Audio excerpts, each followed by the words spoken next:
Assalamualaikum warahmatullahi wabarakatuh. Perkenalkan, nama saya Naila Azza Syakira Hasan dari kelas 2B dengan NIM 2300941. Pada video kali ini saya akan membuat SPTK dengan diagnosa sehat jiwa pada remaja. Yang terus ya teman-teman. Sebelum saya tampilkan video komunikasi terapeutik saya dengan pasien saya, yaitu diagnosanya sehat remaja, saya akan menjelaskan sedikit mengenai kekurangan dan kelebihan dari diri saya pada saat melakukan komunikasi terapeutik. Yang pertama yaitu saya agak terbelit dalam berbicara. Yang kedua, saya agak suka lupa dengan apa yang ingin saya ucapkan. Kemudian solusinya yaitu saya berbicara dengan pelan-pelan supaya pasien juga dapat mengerti apa yang saya bicarakan. Assalamualaikum, selamat sore Kak. Waalaikumsalam, selamat sore Kak. Perkenalkan, nama saya Naila Aziza dari Keperawatan Universitas Pendidikan Indonesia. Kalau boleh saya tahu nama kakaknya siapa?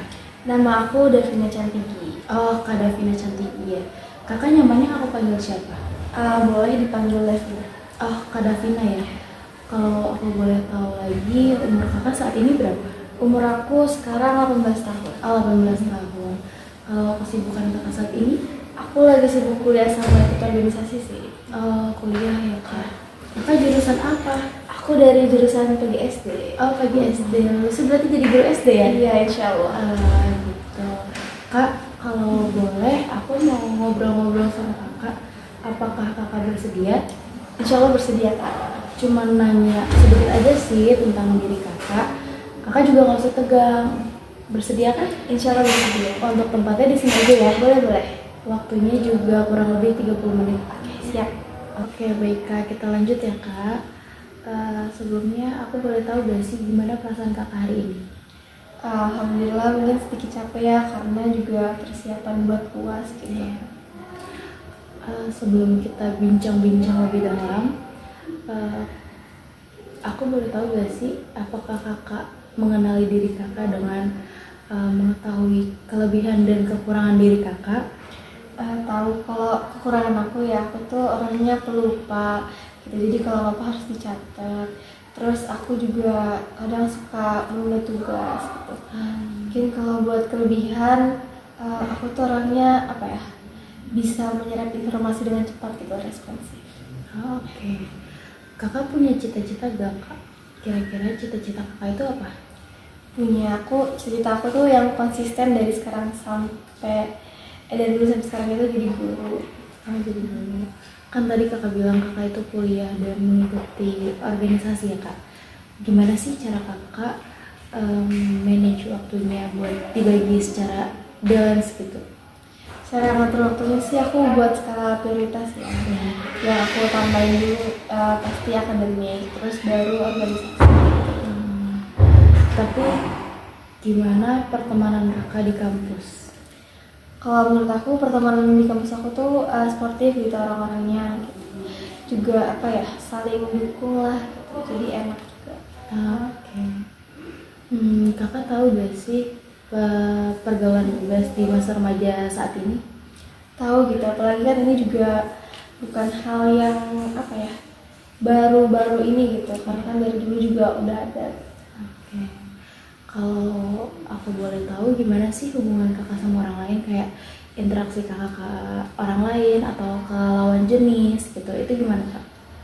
Kalau aku aku tuh kalau misalnya sama orang yang emang udah deket banget gitu, interaksinya bisa deket banget gitu. Tapi kalau misalnya emang belum kenal mungkin rada berjarak gitu. Kalau misalnya buat lawan jenis pun sama kayak.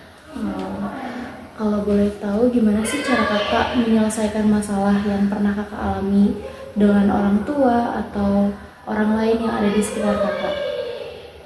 Sebenarnya aku tuh kadang kalau pas SMA juga tuh kalau misalnya ada masalah apa-apa tuh aku suka cerita ke orang tua aku gitu. Jadi suka dibantu solusinya gitu. Kalau sekarang lebih kayak ke harus bisa sendiri lah. Oh iya, jadi harus mandiri ya kayak udah besar juga, udah dewasa ya kayak. Oke. Jadi selanjutnya aku akan menjelaskan mengenai pertumbuhan yang normal di usia kakak ya Kak. Normalnya itu seperti kakak itu dapat menilai pencapaian tujuan hidup kakak, kemudian kakak rasa nyaman dengan pasangan hidup kakak, kalaupun kakak memiliki pasangan hidup atau pacar gitu ya. Terus kakak dapat menerima perubahan fisik dan psikologi yang terjadi pada diri kakak. Kemudian kakak dapat membimbing dan menyiapkan generasi di bawah usia kakak, kayak secara arif dan bijaksana gitu kak. Terus kakak dapat menyesuaikan diri dengan orang tua yang sudah lansia. Misal kakak tahu sendiri kan lansia itu mood itu sensitif, terus kakak bisa stabilin emosi kakak biar nggak ikut baper gitu sama mereka gitu. Terus kakak juga mampu menghasilkan ide-ide kreatif yang ada di diri kakak gitu. Nah selanjutnya itu kakak, dari diri kakak itu mampu menghasilkan sesuatu yang berani bagi diri kakak. Jadi kayak kakak tuh buat ngelangkah ke depan tuh kayak nggak ragu, nggak takut, tapi kakak kayak bisa gitu.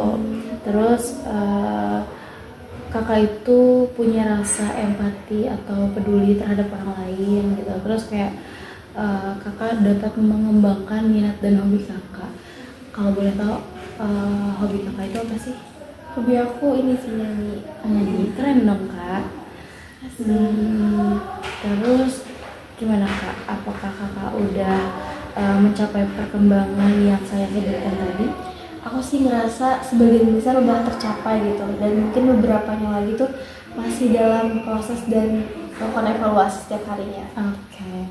Wah, kalau udah sebagian besarnya mah bagus ya kak. Yang sudah kakak lakukan itu berarti sudah sudah maksimal dari kemampuan yang kakak bisa raih tuh. Ya alhamdulillah. Baik kak, bagaimana perasaan kakak setelah ngobrol dengan saya tadi? Merasa enak sih ya, nyaman gitu, bisa sharing-sharing sama kakak. Sebelum saya tutup obrolan hari ini, ada yang mau kakak tanyain atau sampaikan ke saya dulu gak? Insya Allah buat pertanyaan nggak ada sih kak, udah cukup.